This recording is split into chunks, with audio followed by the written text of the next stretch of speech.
সম্প্রতি কৃষি মন্ত্রণালয় থেকে নতুন একটি নিয়োগ বিজ্ঞপ্তি প্রকাশিত হয়েছে, যেখানে ৬টি ক্যাটাগরিতে সর্বমোট ২৬ জনকে নিয়োগ প্রদান করা হবে। এসএসসি থেকে স্নাতক পাশে উত্তীর্ণ বাংলাদেশের সকল জেলা থেকে নারী এবং পুরুষ উভয়ে আবেদন করতে পারবেন। তো মূল ভিডিওতে যাওয়ার আগে ছোট্ট একটা অনুরোধ, আপনি যদি এই চ্যানেলে নতুন এসে থাকেন তাহলে অবশ্যই চ্যানেলটিকে সাবস্ক্রাইব করবেন। আর যদি ফেসবুক পেজ থেকে দেখে থাকেন তাহলে অবশ্যই পেজটিকে ফলো দিয়ে পাশে থাকবেন এরকম নিত্য নতুন চাকরির আপডেট পেতে। এখানে ১ম এ যে পদ সেটি হচ্ছে সরেজমিনে তদন্তকারী ১২তম গ্রেডের বেতন স্কেল প্রদান করা হবে।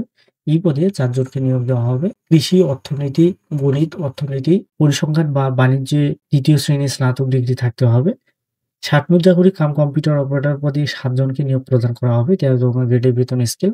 স্নাতক পাশে উত্তীর্ণ প্রার্থীরা আবেদন করতে পারবেন। এছাড়াও কম্পিউটার প্রশিক্ষণ প্রাপ্ত সহ কম্পিউটার ৬০ লিপিতে প্রতি মিনিটে বাংলায় ৪৫ এবং ইংরেজিতে ৭০ শব্দ থাকতে হবে। কম্পিউটার মুদ্রাক্ষরে প্রতি মিনিটে বাংলায় ২৫ এবং ইংরেজিতে ৩০ শব্দের গতি থাকতে হবে। এছাড়াও কম্পিউটার ওয়ার্ড প্রসেসিং সহ ইমেইল, ফ্যাক্স পরিচালনার দক্ষতা ও অভিজ্ঞতা থাকতে হবে। কম্পিউটার অপারেটর পদে ৪ জনকে নিয়োগ দেবে।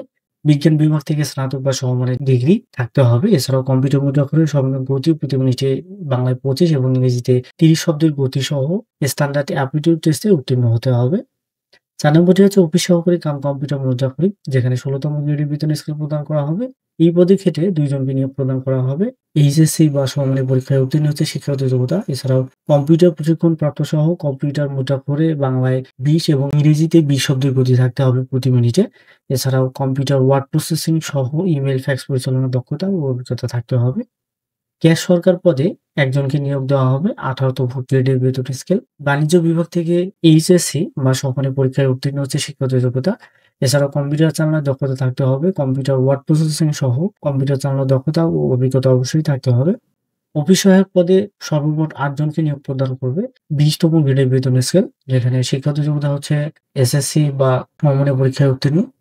এরপরে এখানে শর্তাবলীর মধ্যে গুরুত্বপূর্ণ যেগুলো রয়েছে সেগুলো হচ্ছে সরকারি, আধা সরকারি বা স্বায়ত্তশাসিত প্রতিষ্ঠানে চাকরিরত অবস্থায় আবেদন করেন, সেক্ষেত্রে আবেদন ফর্মের একেবারে নিচের দিকে ডিপার্টমেন্টাল ক্যান্ডিডেট একটা অপশন দেখতে পারবেন। সেখানে আপনাকে অবশ্যই ওই ঘরে টিক দিতে হবে। মৌখিক পরীক্ষার সময় আপনাকে যে সকল মূল কপি এবং সত্যায়িত ১ সেট কপি জমা দিতে হবে সেগুলো এখানে উল্লেখ করা রয়েছে। যেমন সকল শিক্ষাগত যোগ্যতা, অভিজ্ঞতা, নাগরিকত্ব, চারিত্রিক ও সকল প্রকার প্রশিক্ষণের সনদ এবং সম্প্রতি তোলা পাসপোর্ট সাইজের ২ কপি রঙিন ছবি, জাতীয় পরিচয়পত্র, পূরণকৃত অ্যাপ্লিকেশন ফর্ম ও অ্যাডমিট কার্ড, ওটার প্রমাণপত্র, এগুলো আপনাকে অবশ্যই মূল কপি দেখাতে হবে এবং এর ১ সেট সত্যায়িত ফটোকপি আপনাকে জমা দিতে হবে।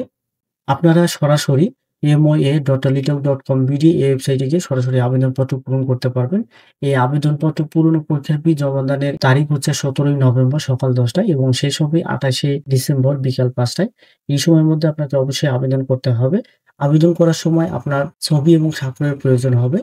তো ছবির দৈর্ঘ্য হচ্ছে ৩০০ পিক্সেল, প্রস্থ ৩০০ পিক্সেল, স্বাক্ষরের দৈর্ঘ্য হচ্ছে ৩০০ পিক্সেল, প্রস্থ ৮০ পিক্সেল। এরপরে আবেদনপত্র সাবমিট করার পর যেকোনো টেলিটক প্রিপেইড মোবাইল নম্বর থেকে ২ টি এসএমএস এর মাধ্যমে পরীক্ষার ফি প্রদান করতে হবে।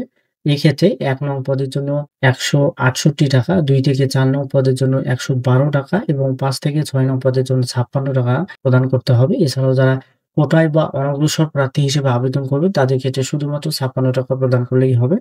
এই টাকাটা এসএমএস এর মাধ্যমে প্রদান করার জন্য ১ম এ আপনার মোবাইলে মেসেজ অপশনে গিয়ে টাইপ করতে হবে MOA স্পেস ইউজার আইডি লিখে সেন্ড করতে হবে 16342 নম্বরে। এই ইউজার আইডিটি আপনার আবেদনপত্রে সাবমিট দেওয়ার পর যখন সেটি ডাউনলোড করবেন একবারে নিচের দিকে দেখতে পাবেন ইউজার আইডি দেয়া আছে। এরপরে ২য় এসএমএসটি করার জন্য আবারও আপনার মোবাইলের মেসেজ অপশনে গিয়ে টাইপ করতে হবে MOA space yes space pin লিখে সেন্ড করতে হবে 16342 নম্বরে।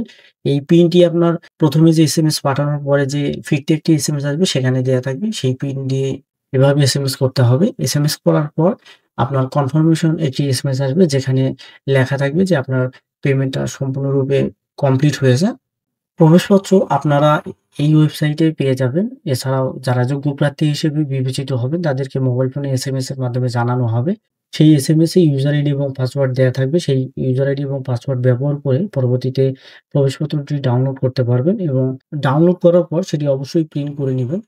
এই সার্কুলারটি আপনারা www.moa.gov.bd এই ওয়েবসাইটে পেয়ে যাবেন নোটিশ বোর্ডে। এছাড়াও এখানে যে কিউআর কোড দেওয়া আছে এই কিউআর কোড স্ক্যান করে আপনারা সার্কুলারটি দেখতে পাবেন।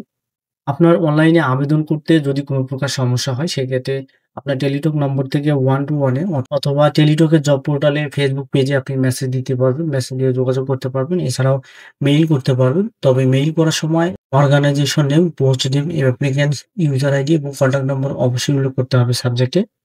এগুলো ছাড়াও এখানে আরো কতগুলো শর্তাবলী উল্লেখ করা রয়েছে। এগুলো আপনারা অবশ্যই দেখবেন এবং এই সার্কুলার ডাউনলোড লিঙ্কটি ভিডিওর কমেন্ট বক্সে দেয়া থাকবে। সেখান থেকে আপনি ডাউনলোড করে দেখে নিতে পারবেন।